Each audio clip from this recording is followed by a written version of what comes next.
If you are looking for the math portion of the Asvab training and prep, you've come to the right place. So we are looking at the arithmetic reasoning practice set test questions. There are 2 of these in the Asvab book from Kaplan that I will be working with, and so that will be a total of 2 questions per video, which means I will have 15 videos total for the arithmetic reasoning setup, and I'll be doing the same thing for the mathematical content knowledge portions as well. So let's get started. We're at question 11.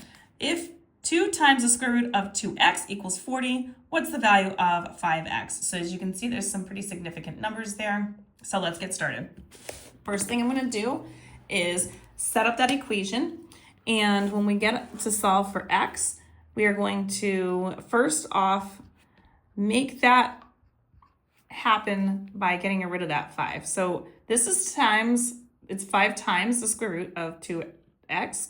So we're going to divide both sides by the 5, get that out of there. That's going to leave me with the square root symbol of 2x is equal to 40 divided by 5, which is 8.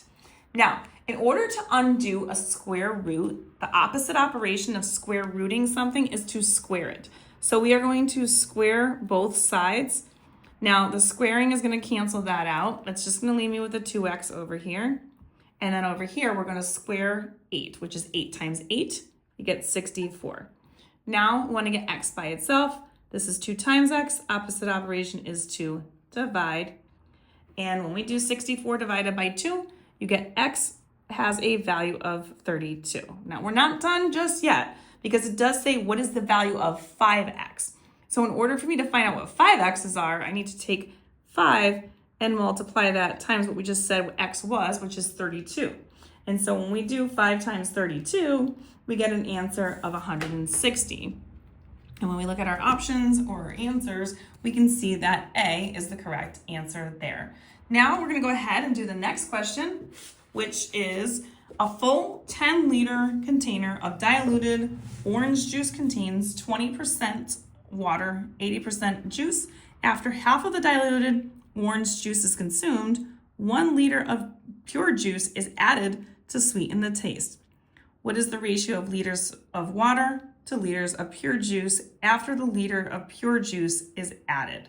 And again, we have our 4 options here. So let's go ahead and take a look at how to set that up.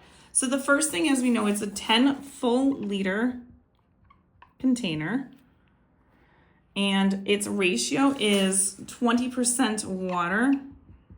So we just put H2O, 80% juice, pure juice. I'm just gonna put pure.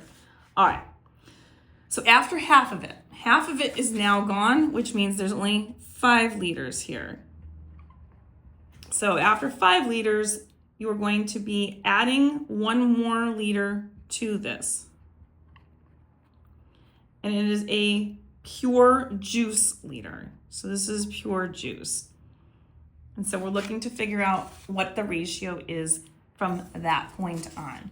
So again, we know what the ratio was when we first filled up that juice container. So we had 1 liter, there's a total of 6 liters now. So when we're looking at this, after half is consumed, you have 20% water, 80% juice, and so now there's 1 liter added of water, and that means that there is 4 liters of pure juice there. So that is what this is saying. So this is going to be 1 liter, technically, which should be 1 liter of water to 4 liters of juice, pure juice. That's what I have here. So 1 to 4, which is going to give me the 5. Now, if another juice is filled up there, then now there's going to be 5 liters of pure juice. And now 1 plus 5 will equal the 6 liters I have. So in order for that to be a ratio, the ratio would have to be a 1 to 5 ratio. And when I look at the options that I have to choose from, you can see that A is your answer for this one. If you want more questions like these, you can find them on my YouTube, Instagram, and TikTok at YouWantAlgebra. All of these are going to be located in my Asvab portion of my playlist. And don't forget to like, share, and follow me for more.